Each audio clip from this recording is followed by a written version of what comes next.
जय हिंद दोस्तों। बात है 29 मार्च 1857 की। बैरकपुर, जो कि पश्चिम बंगाल में मौजूद है। मंगल पांडे बैरकपुर के 34वीं नेटिव इन्फेंट्री का एक सैनिक, जिसने गाय और सुअर की चर्बी मिले कारतूसों को मुंह से काटने से मना कर दिया, जिस वजह से उसको गिरफ्तार कर लिया जाता है और सज़ा के तौर पर 8 अप्रैल 1857 को फांसी दे दी जाती है। यहाँ से शुरुआत होती है 1857 की महान क्रांति की।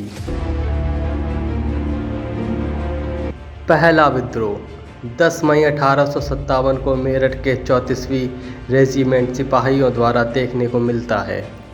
यह सिपाही अपनी पैदल टुकड़ी के साथ 11 मई 1857 को दिल्ली पहुंचकर वहां पर मौजूद सैनिकों के साथ दिल्ली पर अधिकार कर लेते हैं।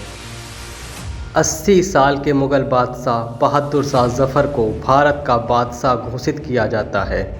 बहादुर शाह ज़फ़र बख्त खां के सहयोग से दिल्ली में मौजूद विद्रोहियों को नेतृत्व प्रदान करता है। ब्रिटिश शासन को उखाड़ फेंकने के उद्देश्य से देश के अलग अलग प्रदेशों के सैनिक और अलग अलग राज्यों के शासक व सरदार लड़ाई के लिए एकजुट हो जाते हैं। समाज के कई अन्य समुदाय, ज़मींदार, किसान, दस्तकार, विद्वान भी इस विद्रोह में शामिल होते हैं। यही कारण है जिसकी वजह से 1857 की क्रांति को ब्रिटिश शासन के विरुद्ध सबसे बड़ा विद्रोह कहा जाता है। इस विद्रोह के कुछ अन्य मुख्य कारण भी थे, जो कि आर्थिक, राजनीतिक, सामाजिक और धार्मिक थे। भारत के अनेक शासकों व सरदारों में ब्रिटिश नीतियों को लेकर बहुत असंतोष था।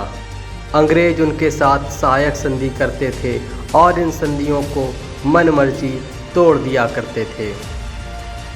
लॉर्ड डलहौजी राज्य हड़प नीति को कड़ाई से लागू कर देता है, जिससे असंतोष और भी अधिक बढ़ जाता है। झांसी के मृत राजा के दत्तक पुत्र को डलहौजी झांसी का उत्तराधिकारी नहीं मानता है और 1854 में झांसी पर कब्जा कर लेता है। किसी भी राज्य पर अधिकार करने के बाद उसकी पुरानी प्रशासन व्यवस्था खत्म कर दी जाती है।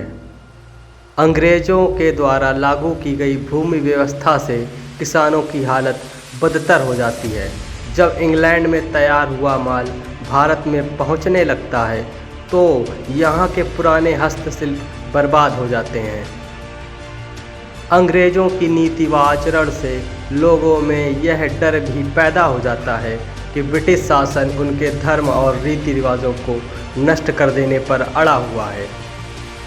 ईसाई धर्म प्रचारक हिंदू व इस्लाम धर्म की और जनता के पुराने रीति रिवाजों की खुलेआम निंदा करते हैं।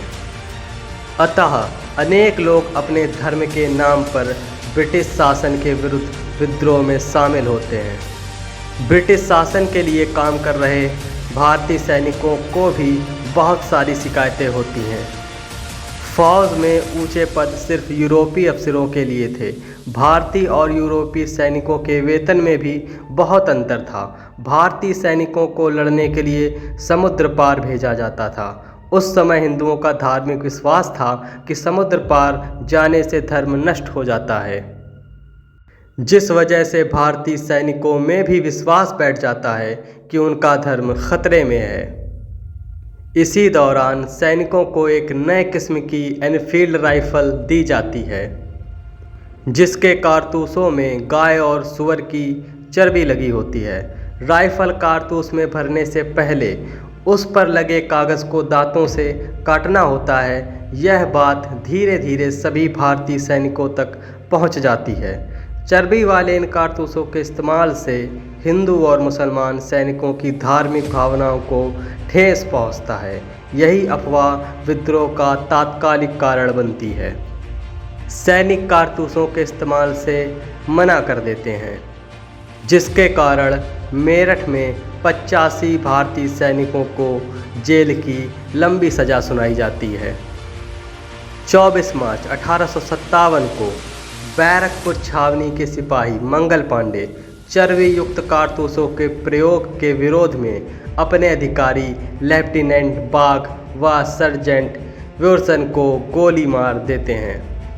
मंगल पांडे उत्तर प्रदेश के तत्कालीन गाजीपुर बलिया जिले के रहने वाले थे। वे बंगाल स्थित बैरकपुर छावनी की 30वीं इन्फेंट्री के जवान थे। 8 अप्रैल 1857 को मंगल पांडे को फांसी दे दी जाती है। 10 मई 1857 को मेरठ स्थित छावनी की 20 NI तथा 3 LC की पैदल सैन्य टुकड़ी चर्बी वाले कारतूसों के प्रयोग से इनकार कर विद्रोह कर देती है। लखनऊ से बेगम हजरत महल और ब्रिजेश कादरी, झांसी ग्वालियर से रानी लक्ष्मीबाई और तात्या टोपे, कानपुर से नाना साहब, इलाहाबाद से लियाकत अली, फैजाबाद से मौलवी अहमदुल्ला, जगदीशपुर से कुंवर सिंह और अमर सिंह, बरेली से खान बहादुर खां और फतेहपुर से अजीमुल्ला के द्वारा विद्रोह देखने को मिलता है। संपूर्ण विद्रोह के दौरान हिंदू और मुसलमान कंधे से कंधा मिलाकर लड़ते हैं। सितंबर 1857 में अंग्रेज दिल्ली पर वापस अपना अधिकार जमा लेते हैं। बहादुर शाह जफ़र को बंदी बनाया जाता है। बहादुर शाह के पुत्र मिर्ज़ा मुग़ल और मिर्ज़ा ख्वाजा सुल्तान तथा पोते मिर्ज़ा अबू बकर को गोली मार दी जाती है। बहादुर शाह जफ़र पर अभियोग चलाकर रंगून भेज दिया जाता है। वहीं पर 1862 में उसकी मृत्यु हो जाती है।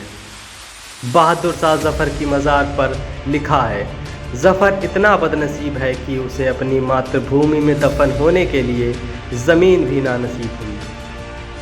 1858 के अंत तक विद्रोह को कुचल दिया जाता है।